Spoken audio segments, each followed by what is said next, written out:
you've referenced a couple times that there are now G5s involved.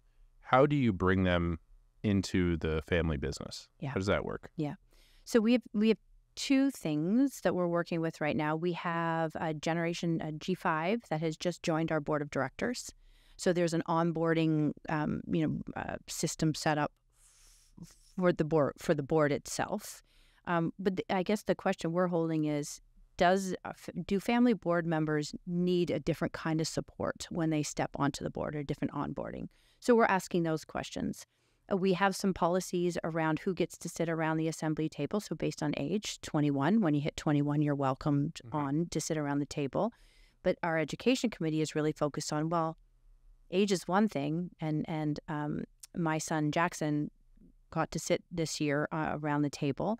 That must have been cool. It was so great. It was really neat for his grandparents, really cool for me, great for him, because he got to see what the conversations are. But then I realized, and we all realized, that the information is quite overwhelming, and he doesn't have any of the background. I mean, he has access to the background, and I've shared a little bit. So what do we really need to put in place so that when 21 does hit and they sit around the table, they're not sinking, drowning around it?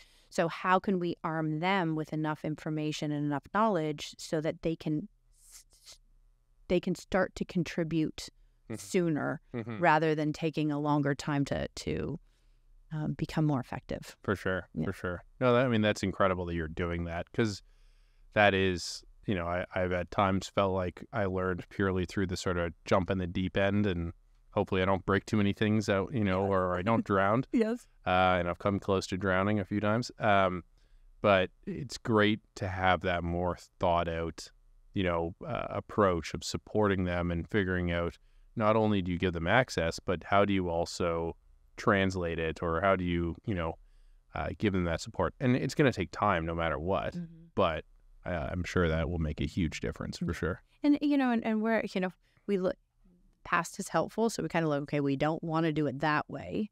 But also there's, and then there's this sort of guinea pig model where we're going to try it out on you and see. I mean, we, our Isaac, our new board member in G5, is sitting on, and he's tenacious and willing to step on, and he's the youngest. And, the question we hold is, have we prepared him enough to be able to do that right now? And of course, the answer is, of course, we haven't. So, what can we do better the next time? He's kind of like the canary in the coal mine. And hopefully, he'll survive it. And we're really focused on him. So he's kind of really special to us. And we know that we didn't have the systems in place to support him before. He's still saying yes and showing up. He needs extra support from other family members. But we also don't want to repeat that model. So, we have more, my son Jack is coming through. So we want the systems in place to get them ready and be prepared. But I'm very thankful for Isaac's sticking it out. Yeah, no kidding.